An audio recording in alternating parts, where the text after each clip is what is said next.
Здравейте, приятели! Искам да ви разкажа една случка, която ми се случи днес. Днес, когато бяхме в един магазин с мама, видяхме един тиган и аз казах: мамо, може ли да ми купиш тигана? И тя ме пита за какво ми е. И аз казах: да ти сготвя един омлет. И мама каза: добре. И, по едно време при Светка, шупа да не се завърна в канала ми.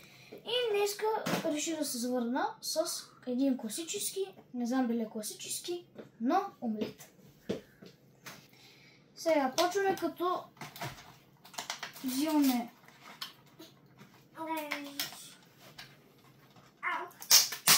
две яйца и в купата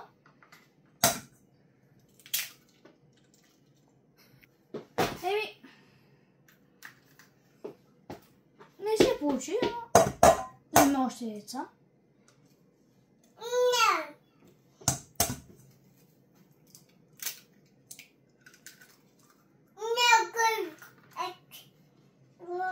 Почваме като разбиваме две яйца.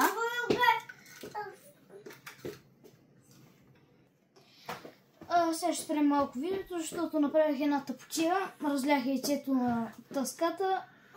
Ще го изчистя яйцето, ще си измия ръцете и ще продължим като разбъркаме яйца. Приключихме с грешките, надявам се. Сега добавяме сол. Знаете защо добавяме солта, за да може да разбием малко по-добре яйцата до хомогенна смес. Предполагам, знаете какво е хомогенна смес.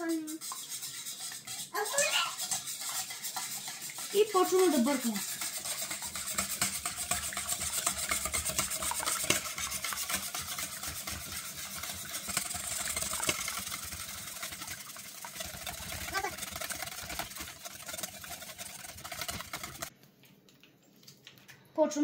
Оставяме яйцата на страна и взимаме шунка, виенска шунка, една от моите любими. Не правя реклама, но наистина е много добра. И почваме да режем на малки парчета. И ако се интересувате от шунката, виенска шунка на КФМ, много добра. Не правя реклама, но наистина вкусна е и се усеща истинското месо. Поне аз така го усещам, и пише на опаковката. И да си продължим, почваме да режем на мънички парчета. Все пак правим омлет, не трябва да са огромни пацалаци. Не ме съдете, че ползвам селската дума, просто такава се сетих. Не може да сме само скучни.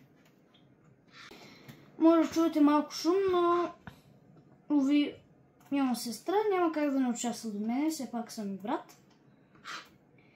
И вече като сме ги нарязали, отделяме и почваме да режем другата шунка. Все пак само една шунка, много малко.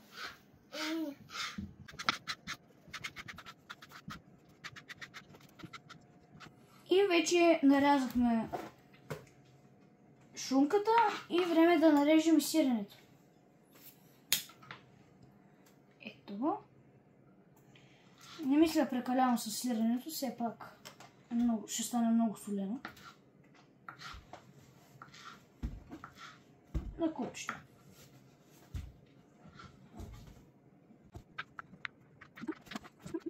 Вече като съм готов с нещата, мога да се прехвърля на котлона, все пак съм на 8 години, а не като преди на 4. Трябва да включвам котлона. Включваме го.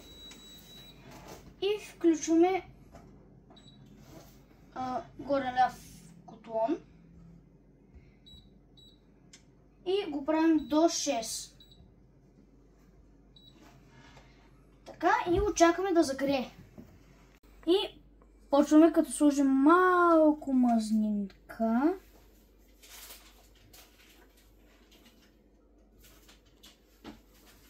Ето така. И почваме да разливаме около тигана. Ето така. И сега вече ме е загряло. И изсипваме И е време да изсипиме яйцата. Ето така.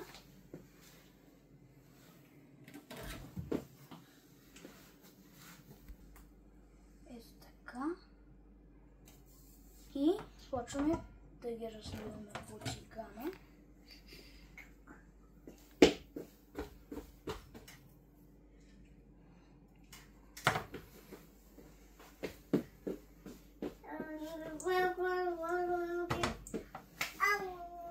И почваме да го печем.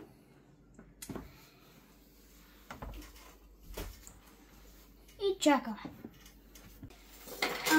Знаете, предполагам, кога са готови яйцата, когато отгоре не мърдат, като разбуташ тигана. И ще го направя с тип калцоне, защото обичам, когато сиренцето ми е задушено. Обожавам го. Почна да мирише супер вкусно. Почнаха да излизат балончета от омлета ми, което значи, че нещата вървят много добре. Така, хора, почваме да ръсим нещата ето така, вътре в омлета ми. Така, по този начин. И другата част ще се опитам, защото малко по този начин. И с шпатлата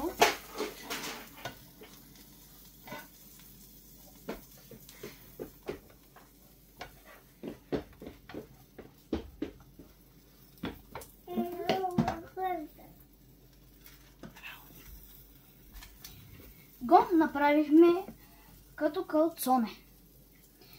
И хора, имам да ви споделя нещо. Между другото, това е първи път, в който работя с тиган, олио и общо взето правя нещо на тиган. Всичко да стане. Наистина, хора, мирише супер вкусно, нямам търпение да го пробвам. Но не си мисля, че ще е само омлета. Ще имаме и гарнитура. За да може хубаво да ми се запече от другата страна. И като за първи път ми се получава, между другото. Напишете долу в коментарите дали си мислите, че се справям добре. Погледнете какъв хубав и златист загар. Аз си мисля, че всички шефове ще бъдат впечатлени, заедно с шеф Манчев и шеф Ангелов. Дано се гордея с мен. Какво съм?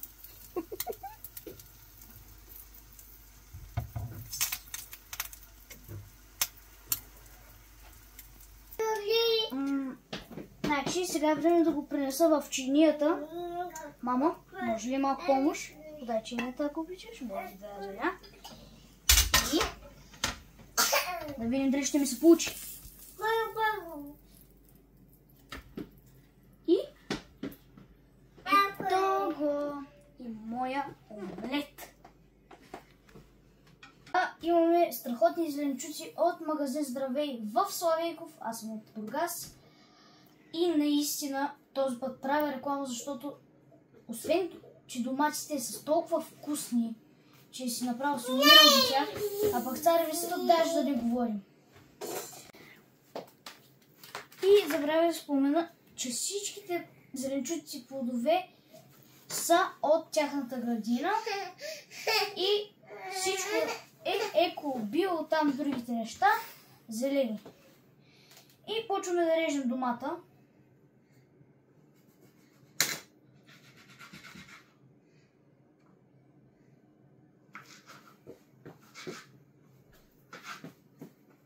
Вижте само цвета на доматчето.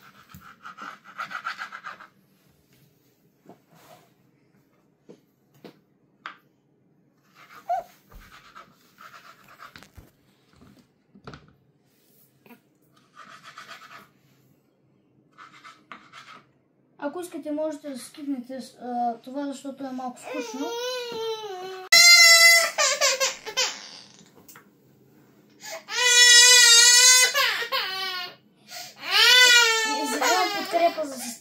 Имам за подкрепа сестра.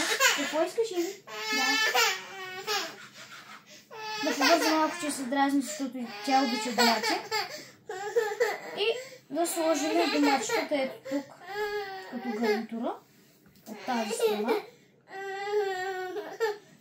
Защото само домат няма как да е толкова вкусно, отколкото и с царевица. И слагаме ето тук 3 коканчета и разбира се сол.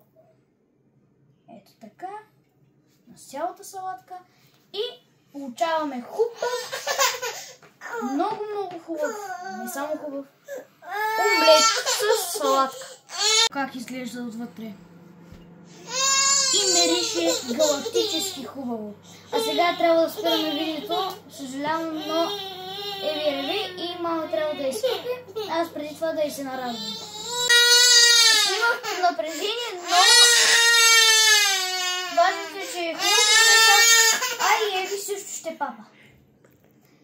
И ударете лайк нагоре и subscribe бутона, абонирайте се към банка.